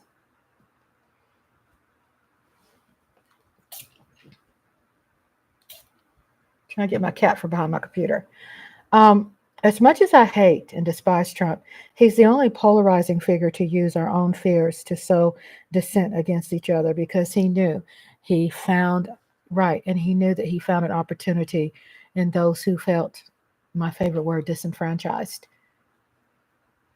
He catered to everything they wanted to hear. And it was before the first election, his first election. He's been playing in this whole life. He's been planning his whole life. And he's bragged about during his first term, he during the first time he was elected, that term, he bragged about listening to these websites that were we we kind of laughed about, extremist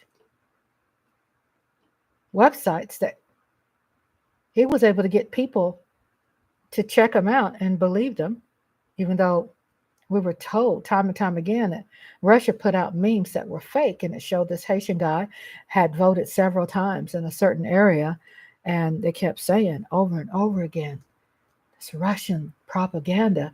And there are people that no matter what you say, no matter what you say, you're not going to get through to them if they have made up their mind.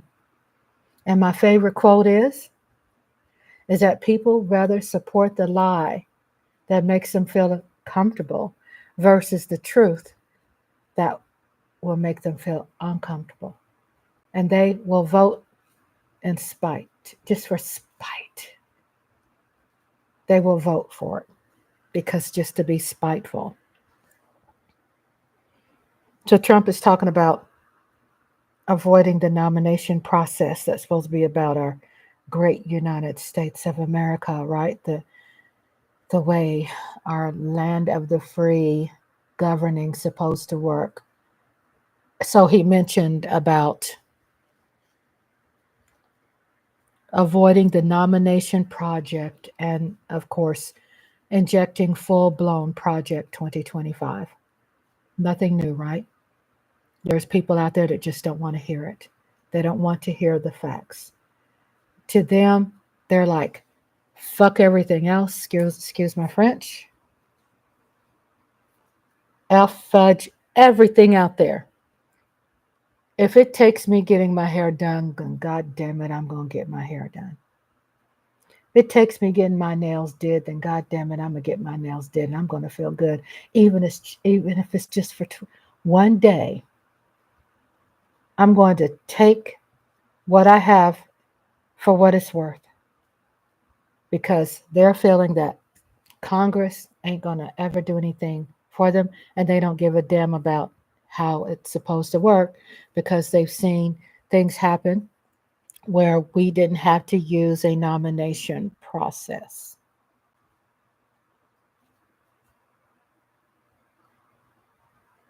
That's what Trump is doing. He's getting rid of the nomination process. So everybody he votes in his positions in Supreme Court, Project 2025 is what? This is who I want. F all y'all out there. We don't need Democrats. And guess what? House and Senate. He has it. But he knows there's some people in the House and Senate too that's not for him, that's Republican, that won the election. He don't give a damn. He's going to avoid the nomination process. People who are suffering and in pain and living in the red, they don't give a damn about politics. That's why you hear a lot of people saying, I don't care about politics. I don't want to hear about politics, because they have created a safe space that's in denial and not knowing that coming from the back end of shit, that you're gaining more of a mental health problem that's not going to fix you to be stronger for the future. That bad things are going to always happen because you are creating a false sense of hope. And how do you get away from the false sense of hope? Is by really facing the truth on what's really happening and seeing what you could work with that, instead of just because you're spiteful and you're angry that this bill passed, but George Floyd Policing Act didn't pass. Instead of you turning on one another, like Michael Donna said, instead of you turning against each other, then get back to being united. Don't let Trump continue to feed you this false sense of hope that he's going to do something for you. Listen to your grandparents, the ones who are talking for Democrats, of course. Duh. Damn right. Trump can make it what I want to see, re-entry into society after incarceration. So I want to talk about that a little bit. Another thing that the topic of my live, unlocking the mystery of Black silence and its impact on democracy. And that silence has impacted our democracy. Black voices have been very beneficial in building better democracy.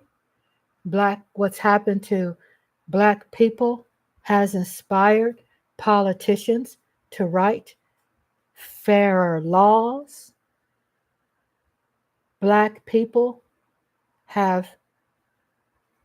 inspired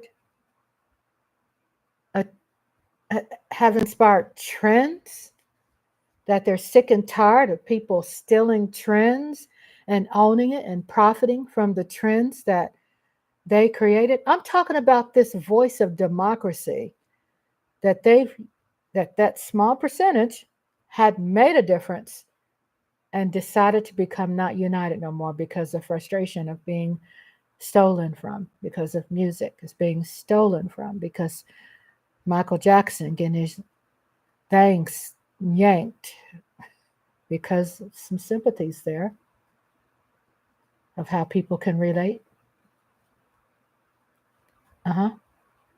Michael Jackson. How about R. Kelly? How about P. Diddy? I'm not saying that we all Black people are not capable of saying, you know what, this is stupid. I'm not stupid, but there are a lot of people who are, and to say the ones who are not stupid but just kind of misguided, and say that the ones who are smart and who are influenced in a manipulative way. I mean, there's different things. We can't just put everybody who voted for Trump. We just can't dump them all in a bad place and really say that they're all racist or they're all just god awful, dumb, stupid people. But we have seen that who they call the grandmother of MAGA. Guess what? She learned her lesson and she fought strongly against Trump. That she went to prison. She was there at J6.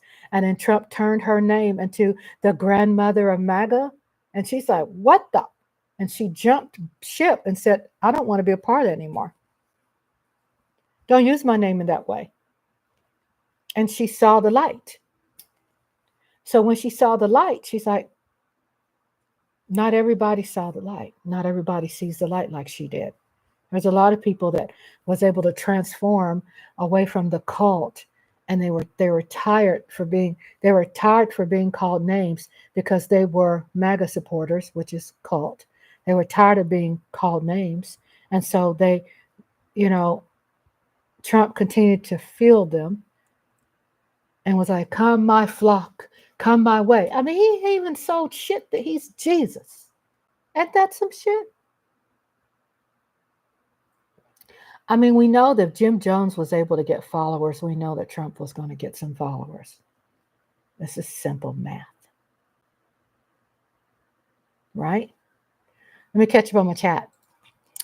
Michael Donna says, as much as I despise Trump, he's the most polarizing figure to use our own fears to sow dissent against each other. Right.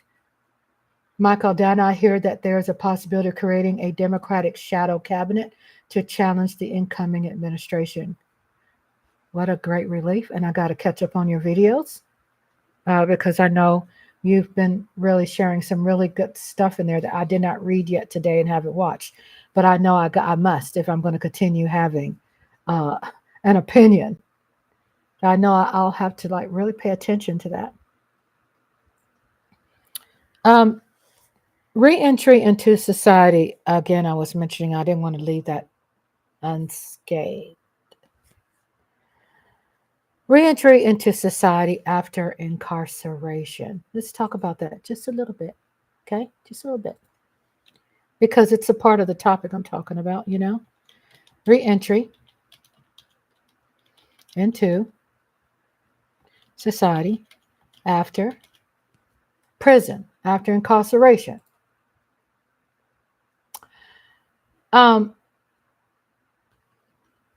Why are Black, not all Black people, but the percentage makes a difference. Why are Black people angry? That's the topic, right? Pretty much when I say unlocking the mystery of Black silence and its impact on democracy. I'm pointing this out. When you have people that reentry into society after incarceration is